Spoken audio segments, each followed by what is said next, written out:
तलवारबाज बहू।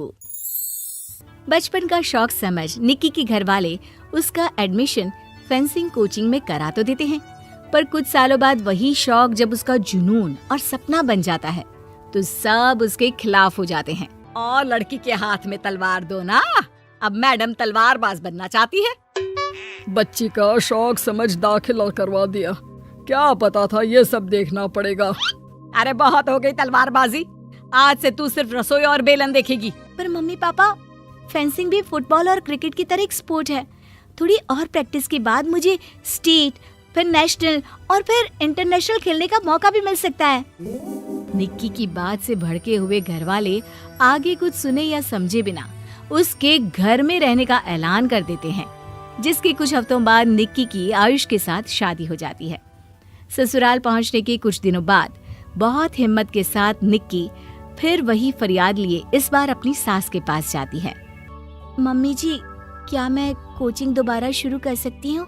कैसे कोचिंग?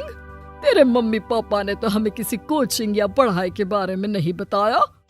वो पढ़ाई नहीं, फेंसिंग की कोचिंग है।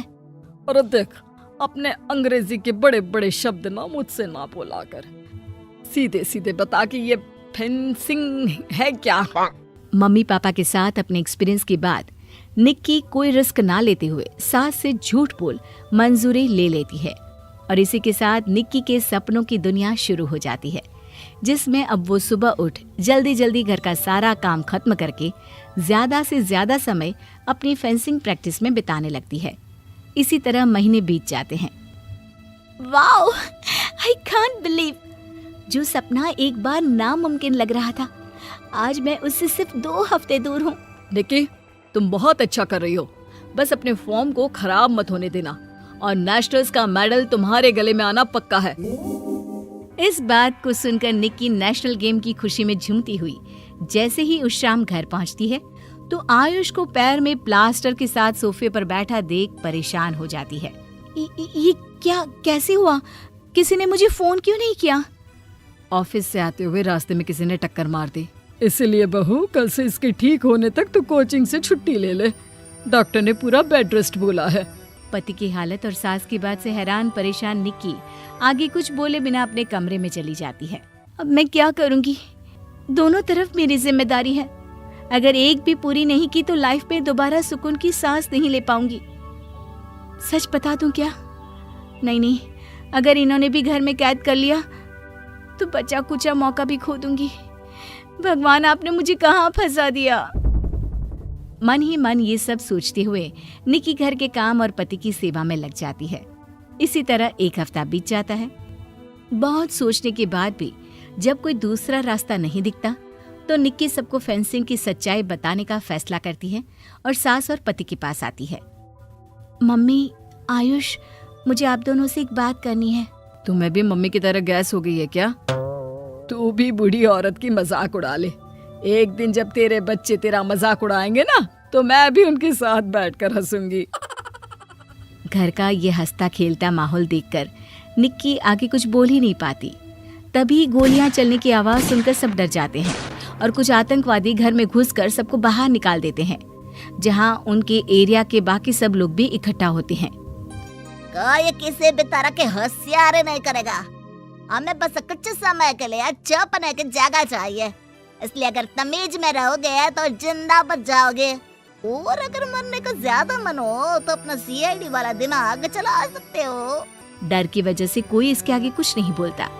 कुछ घंटे इसी तरह आतंकवादियों की कैद में बैठे रहने के बाद निक्की की सास गुस्से में चिल्लाने लगती है।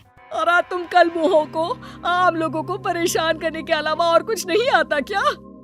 मैं कहती हूँ, अरे एक एक को मेरी बद्दुआ लगेगी, कोई जिंदा नहीं बचेगा। ये अब क्या कर रही हो मम्मी?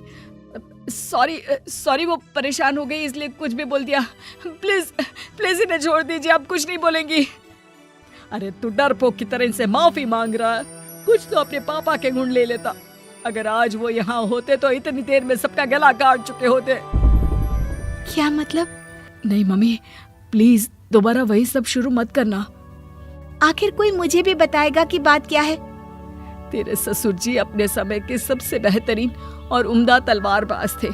कोई कितनी भी बड़ी बंदूक या कितने भी ज्यादा हथियारों के साथ उनके सामने क्यों ना आ जाए, सबको एक एक करके चित कर देते थे। वाह, ससुर जी और क्या क्या करते थे? निक्की का इंटरेस्ट देख सास उसे ससुर जी और उनकी तलवारबाजी की कहानियां सुनाने लगती है, जिन्हें बहुत देर तक सुनने के बाद अपने आप को रोक ना पाते हुए निक्की आखिर उनसे तलवार के बारे में पूछ ही लेती है। मम्मी जी, क्या पापा जी की वो तलवार आज भी आपके पास है? अरे इन्होंने अपने बेटे से ज्यादा उस तलवार से प्यार किया है तो फेंक कैसे देती, संदूक में संभाल कर रखी है। आयुष की बात सुन निक्की की आंखें चमक उठती हैं और वो सब कुछ भूल तलवार निकालने की बात कर बैठती है, जिसे सुन बाकी दोनों की आंखें फट जाती है। क्या बोला, जरा फिर से बोल। क्या कहानियां सुनकर तुम भी अपने आप को झांसी की रानी समझने लगी? यही समझ लो कि तुमने झांसी की रानी के साथ ही शादी की है। ओ मोहतरमा, जरा सपनों की दुनिया से बाहर निकल आओ और शांति से बैठ जाओ, आई बड़ी झांसी की रानी बनेगी। माहौल की गंभीरता और सास आयुष का रिएक्शन देख निक्की के पास उन्हें सच्चाई बताने के अलावा और कोई ऑप्शन नहीं बचता, इसलिए वो बिना कुछ सोचे समझे और देर किए उन्हें पूरी सच्चाई बता देती है, जिसे सुन दोनों भौंचक्के रह जाते हैं। और इसी के साथ अगले हफ्ते मुझे नेशनल्स खेलने का भी मौका मिला है, भरोसा कीजिए मैं कर सकती हूँ। निक्की की बातों से अभी तक सदमे में बैठे आयुष और सास उनकी तबीयत खराब होने का बहाना बनाते हैं और दवाइयाँ लाने के बहाने घर के अंदर जाने की बात करते हैं, जिस पर एक आतंकवादी भी उनके साथ घर के अंदर जाता है। निक्की दवाइयाँ लेने के बाद बाथरूम का बहाना बनाकर सास के कमरे में पहुंच जाती है। अब क्या बाथरूम भी साथ चलोगे? यही कमरे में रुको। 5 मिनट में बाहर नहीं आई तो अंदर आकर सारी गालियां सिर में उतार दूंगा। निक्की बाथरूम के अंदर चली जाती है। अब क्या करूं? तलवार कैसे निकालूं? मुझे किसी भी तरह इससे छुटकारा पाना होगा। सोच निक्की, जल्दी कुछ सोच। कुछ देर परेशान बाथरूम में इधर से उधर घूमने के बाद निक्की की नजर फर्स्ट एड बॉक्स पर पड़ती है और वो तुरंत उसमें से कैंची निकालकर उसे छुपाते हुए चुपचाप बाहर निकल आती है। हो गया तुम्हारा सारा नाटक खत्म, अब चुपचाप ये दवाइयाँ उठाकर बाहर चलो। ऐसा बोलकर जैसे ही आतंकवादी मुड़ता है, निक्की तुरंत उसकी गर्दन पर कैंची से वार कर देती है और उसकी बंदूक हाथ में लिए संदूक से तलवार निकालने लगती है, जिसकी कुछ देर बाद वो घर के पीछे वाली खिड़की से बाहर निकलकर छुपकर एक एक करके सब आतंकवादियों पर वार करके उन्हें घायल कर देती है। अब सारे पब्लिक की कैद में आ जाते हैं। ये सब देखकर आयुष और सास के साथ सारे लोग दंग रह जाते हैं। सास का सर गर्व से ऊंचा हो जाता है। मेरी बहू सिर्फ नेशनल्स नहीं, इंटरनेशनल भी खेलेगी। हाँ। उम्मीद है कि आपको हमारी ये कहानी पसंद आई होगी। कृपया हमारे चैनल को सब्सक्राइब करें और सभी अपडेट्स के लिए बेल आइकन जरूर क्लिक करें। और हाँ, वीडियो लाइक और शेयर करना मत भूलिएगा। Bye bye.